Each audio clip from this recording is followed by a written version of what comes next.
It had to be done, and I just want to thank my team, this team here, and lots of others, and Scott and Howard have been incredible. And for energy, there's nobody like this man. And for the roads and highways, boy, you've done well, Sean. So we appreciate it, very much appreciate it. And if we could, well, let's see. We're starting a lot of executive orders, and some ambassadors have been approved, Yes, and we're going to start that process right now.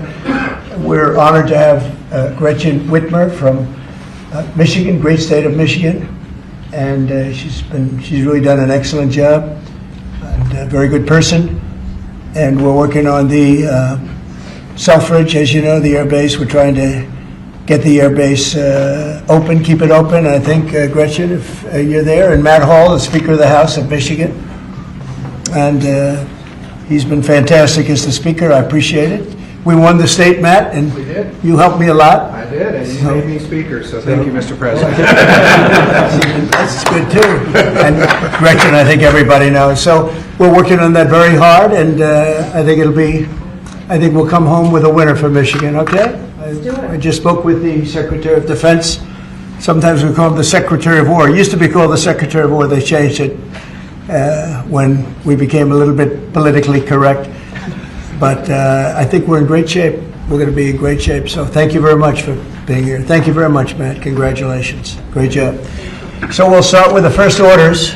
And I think we have one for a man named Mike Huckabee. Does anyone know Mike Huckabee? Yes, sir. He's going to be a great ambassador to Israel. And they're thrilled to have him, that I can tell you. Go ahead. Yes, sir. So the Senate confirmed Governor Huckabee to be your next ambassador to Israel earlier today. That's his commission as ambassador. And then we also have a transmittal letter to the President of Israel requesting that he accept Ambassador Huckabee's credentials. He's going to be fantastic. He's going to bring home the bacon, And then even though bacon isn't too big in Israel. that's just the third I letter. had to clear that up. Well said. Okay. Thank you, sir. Congratulations to Mike. Mike Huckabee. Next, sir, this is a big one. As you've consistently identified, restoring our maritime dominance as a nation is very important, from shipbuilding to having a merchant marine that's capable of supporting American military efforts, really up and down the line. Restoring maritime dominance has been a priority of this administration. This executive order, which was prepared primarily by your National Security Council staff and National Security Advisor Waltz, has a number of very significant policy steps, all aimed at restoring American maritime dominance and ensuring that we have the shipbuilding capacity and ability to compete globally, both militarily and in the civilian space as well.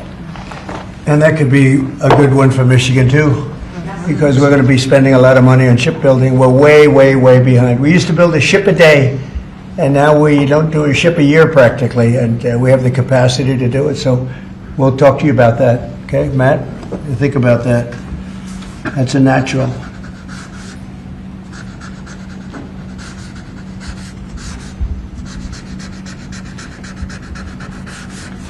Okay, shipbuilding. That's a good one. Okay, thank you. Thank you, sir. The next executive order relates to defense procurement. Our current defense procurement process has been criticized by many folks on both sides of the aisle as being too slow to adapt to new and changing technologies, not delivering the sorts of weapons and systems that our warfighters need in order to compete on the battlefields of the future. So with this executive order, we're going to be modernizing the procurement structure that the Department of Defense uses to allow it to more quickly adapt to changing circumstances around the world. And we're also going to be launching a review of existing procurement programs to ensure that we're getting value for the money and to ensure that we're getting the best possible systems in the field. And which are currently horrible. I tell you, they're horrible. That process is ridiculous, what they do. They get the highest price and not even good-looking equipment, and we're changing it. We're going to change it to the best. So this is very, very important.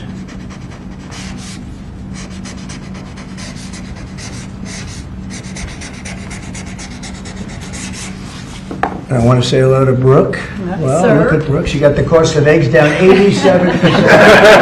87%, Governor. We have somebody that's done a great job at Department of Agriculture, and Christy Noem, who perhaps a few of them have heard of.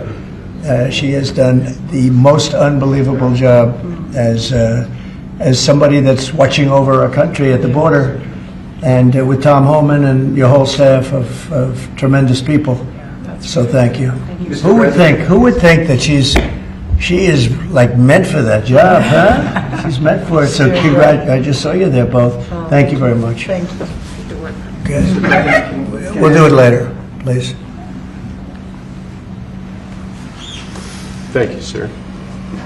Lastly, in the defense space, one persistent issue that we've had in terms of the issue of foreign defense sales, that we're unable to provide weapon systems in a reliable, effective way to key allies of ours, and a key driver of that is inefficiencies and inconsistencies with the process by which we approve foreign military sales. So this executive order is going to direct your Department of Defense, Department of State, other relevant departments and agencies to rework our system of foreign defense sales to ensure that we can provide equipment, creating American jobs and providing obviously revenue to American defense manufacturers, but provide key military equipment to our key allies in a reliable, effective way. Okay, that's good. All very important.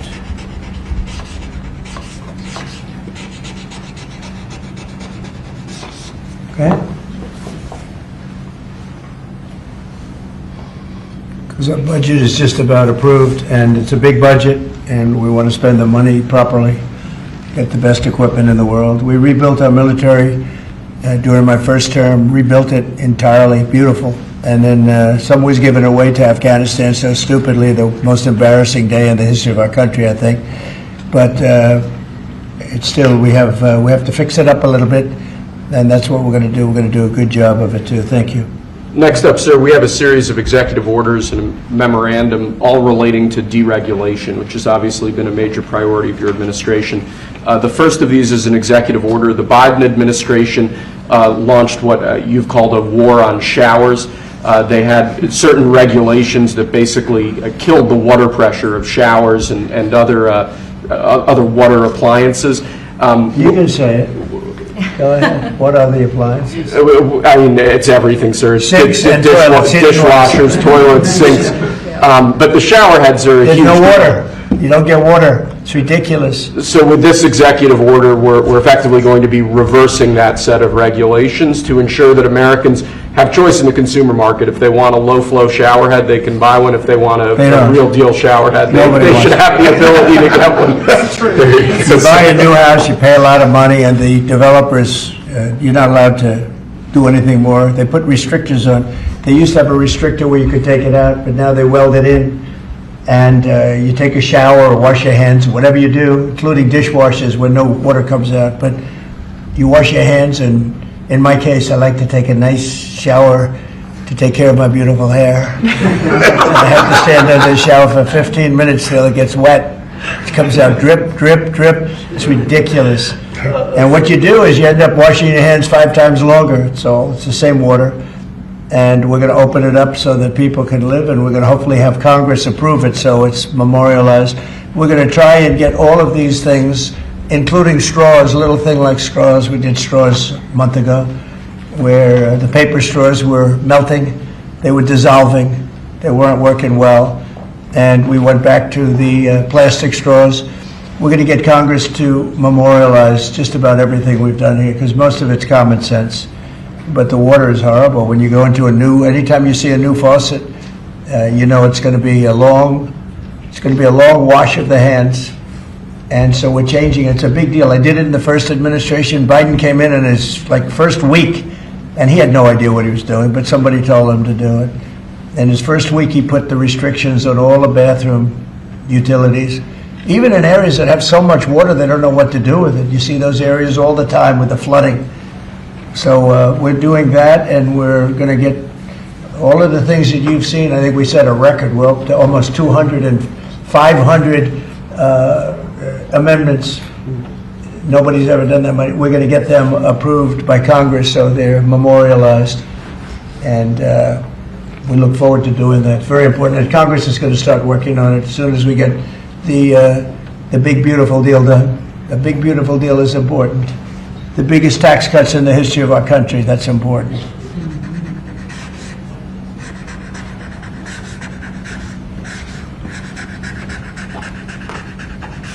Okay.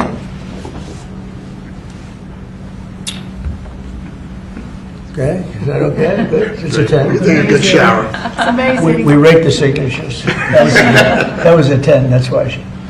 This is another executive order relating to deregulation, sir. There are a lot of regulations on the books that either promote monopoly directly or prevent new market entrants from entering into a given market. The net effect of that is very negative for consumers. So what this executive order is going to do is direct your departments and agencies to work with the FTC, with the Attorney General, with the Department of Justice, to ensure that the regulations we have on the books don't function as anti-competitive barriers to new market entrants. The net effect of all of that is going to hopefully be market forces that redound to the benefit of consumers and ordinary Americans as opposed to monopolistic businesses. I said yesterday, he was a great, great student at Harvard before it went bad. It's gone really bad. Now they're teaching their students mathematics, basic mathematics. Can you believe it? So what does that mean? They're allowing people in that can't add 2 and 2? What's going on at Harvard? I went to law school there, sir, and it was pretty liberal when I was there, but it's gone way off the deep end in recent years. I don't know if you read that. They're teaching them basic mathematics, people that got accepted to Harvard. How come they got accepted if they don't have mathematics? And we're holding back $8 billion. Can we believe? We give Harvard $8 billion. And we're holding back Columbia. We're holding back a lot of the schools because they were woke. And they've hurt a lot of people. Okay? Thank you. Thank you, sir. Okay. There are a large number of regulations on the books. These are regulations that are currently in effect that we believe blatantly violate the law, blatantly violate Supreme Court precedent that otherwise are just blatantly illegal. So what this presidential memorandum does basically just directs the heads of your departments and agencies to follow the law and to cease enforcing regulations that are blatantly illegal or unconstitutional. It's a big deal.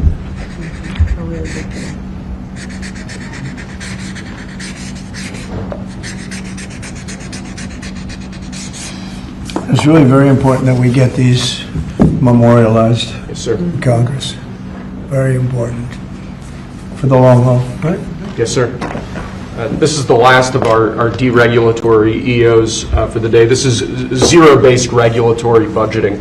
The idea here is that over time, regulations accumulate on the books and in the Federal Register, and people aren't taking a close, detailed look at what's on the books and clearing them out as times change or as regulations become dated or ineffective. What this executive order is going to require is each of your departments and agencies to scrutinize on a continuing rolling basis all of the regulations they actually have on the books and sunset those that either no longer serve a purpose or the departments and agencies can't identify a specific reason for keeping them active. Okay.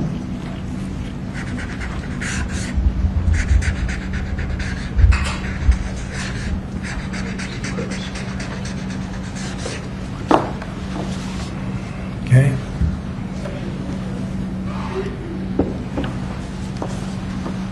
Thank you, sir. Sir, you've taken action against a number of law firms that have in one way or another been involved in the weaponization of government or actions of lawfare. One of those law firms is Sussman Godfrey, similar to what we've done previously with other law firms. This is an executive order that takes certain measures against Sussman Godfrey to ensure that they can't access government resources, government buildings, scrutinizing certain aspects of their practices as a law firm, given their previous activities.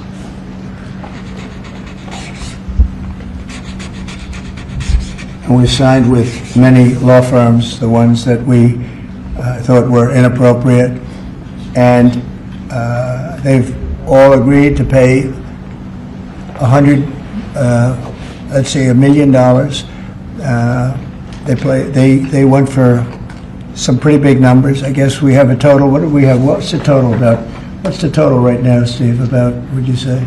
Getting close to probably 600-700 million now, I would think. We've multiple at 100 million, some at 125 million. So the numbers are adding up. We're going to be close to $1 billion soon. One at $40 million. Millions of dollars an hour. But they don't admit guilt. Remember that, they don't admit guilt. But, and we have another 5 to go, I think, 5 of them. And this one is just, we're just starting a process with this one. Yes, sir. All right, because there were some very bad things that happened with these law firms. And this firm is very involved in the election misconduct. Weren't they all involved in the election in this country? I think they were all involved. Yes. Anyway, so they went from $40 million to $125 million, and most of them are at about $100 million, right? All right.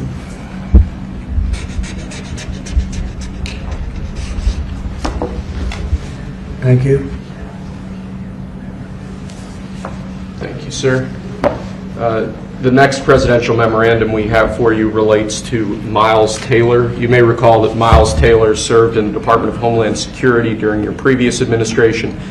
In his capacity with the Department of Homeland Security, he leaked classified information. He wrote a book under the pseudonym Anonymous, making outrageous claims both about your administration and about others in it.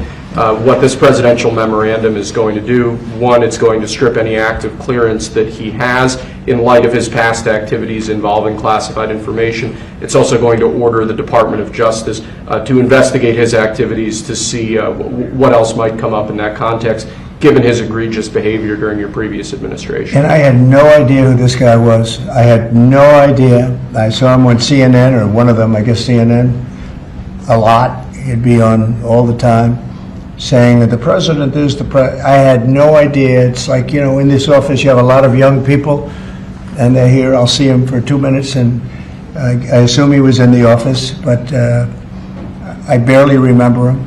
It was somebody that went out and wrote a book and said all sorts of terrible things that were all lies, and it was like he was this gentleman or that gentleman, like I dealt with him all the time. I had no idea who this guy. I said, who the hell is Miles Taylor?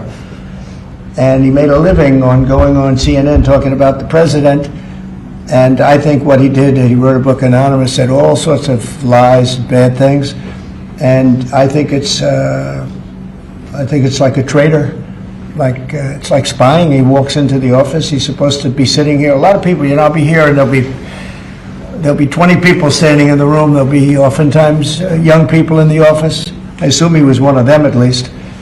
But I didn't know anything about him. And he wrote a book, Anonymous, and I always thought it was terrible. And now we have a chance to find out whether or not it was terrible.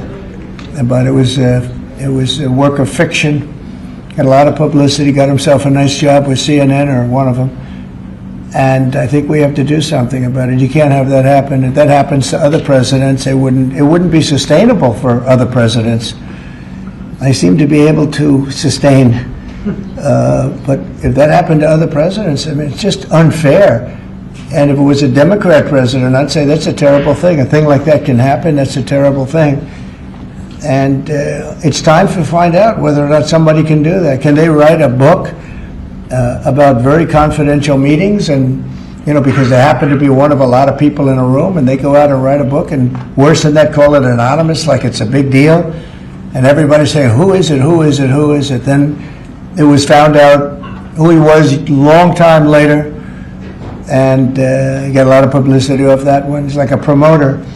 But we're going to find out whether or not somebody's allowed to do that. I think it's a very important case, and I think he's guilty of treason, if you want to know the truth. But we'll find out. And I assume we're recommending this to the Department of Justice. Yes, sir.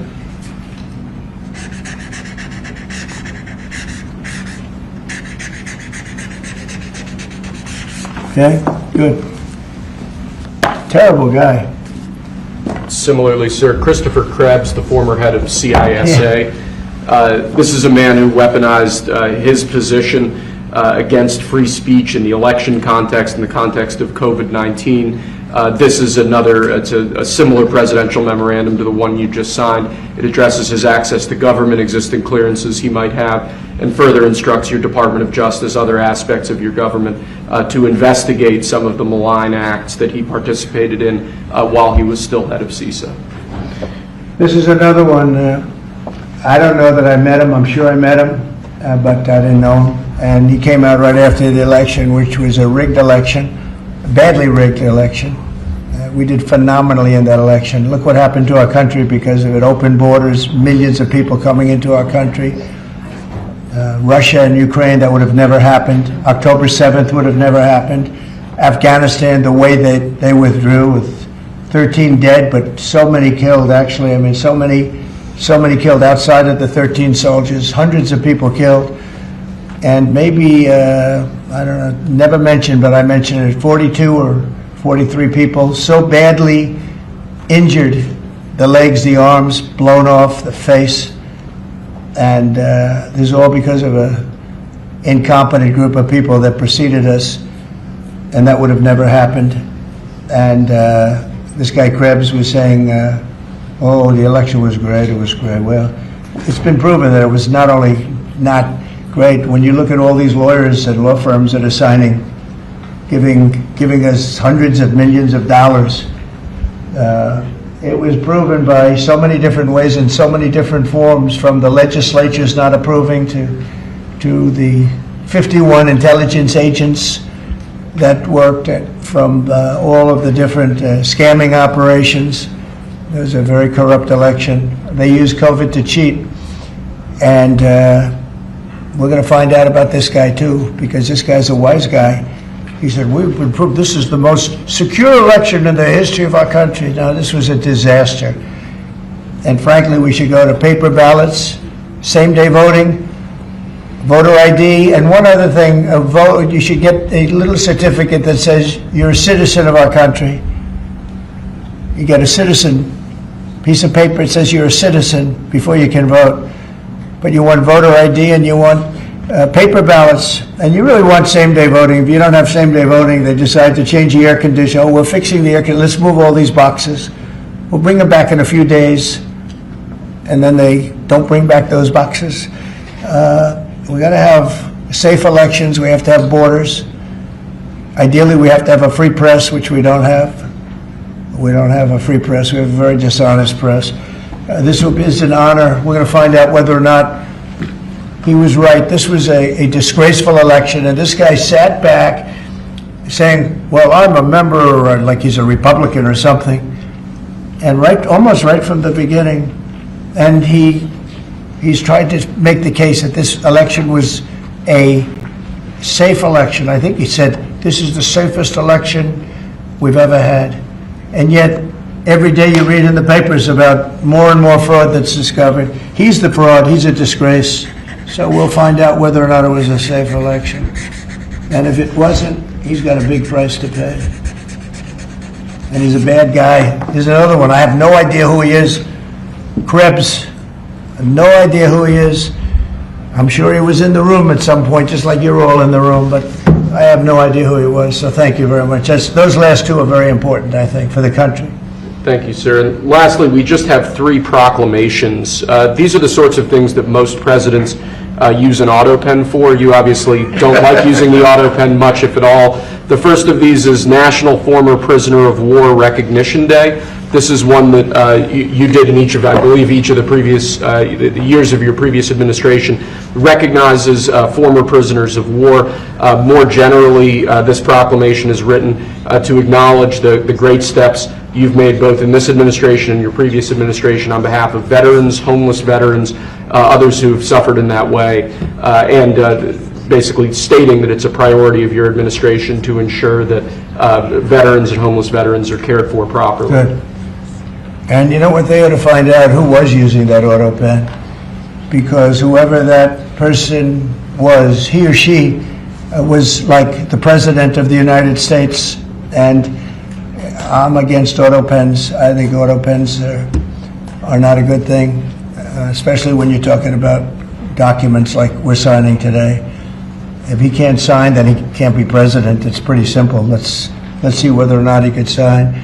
But I think that should be tested. I really think that should be tested. It's another one. And you may think about it, because how can a man that, did he really know that when they gave all false information on the council, I mean, the whole unselect committee of political lunatics, they destroyed all the information. You can't get any information. They went for like a year and a half, almost 2 years, screaming and ranting and raving. Democrats plus two worse than Democrats. You had Cheney, Liz Cheney, and crying Adam Kinzinger. Crying Adam. Every time I looked at him, he was crying. The guy was a crier. But you can't do that. You just can't do that. So we're going to find out a lot. I think we're going to find out a lot. These last 3 or 4 have been they've been very, very interesting. We'll see what happens. Sir. But I don't think a president should be allowed to use an auto pen when they're signing very, important legislation. I think a president should sign it, not use an auto pen. And we're going to find out whether or not he knew what the hell he was doing. I'm sure at this point he'll say, I signed it. They'll tell him what to say. But to give pardons to people that destroyed all the information. If you destroyed information on a civil case, just a civil case, not a criminal case, a civil case, they put you in jail for that. And they found out that Pelosi was the one that was in charge of the security of the Capitol. She knew all about it, and she admitted her guilt to her daughter, who was a movie documentary person. I'm sure her daughter's not too happy about that. I'm sure Crazy Nancy's not too happy. But we found out all the things, everything, and we go for the information. So we've destroyed all of that information. If I ever destroyed it, I wouldn't be sitting here right now. I guarantee you that. I'd be sitting someplace else. So I think it's something that we should really look at, because that's so important. The whole concept of an auto pen, because whoever's, auto pens are run by somebody. Whoever ran the auto pen was president of the United States. And I would be willing to bet that Biden didn't know, probably didn't know anything about any of it. Very dangerous, very dangerous. So you're going to check that out, right? Yes, Please? sir. We're working on it right now, sir. This is just another proclamation, sir, declaring National Crime Victims' Rights Week. You've obviously made it a major priority of your administration to track down and at times deport criminals who have committed violence on our streets, who have victimized so many people.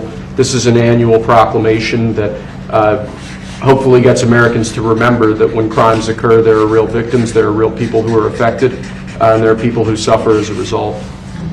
Okay, it's very important. Thank you.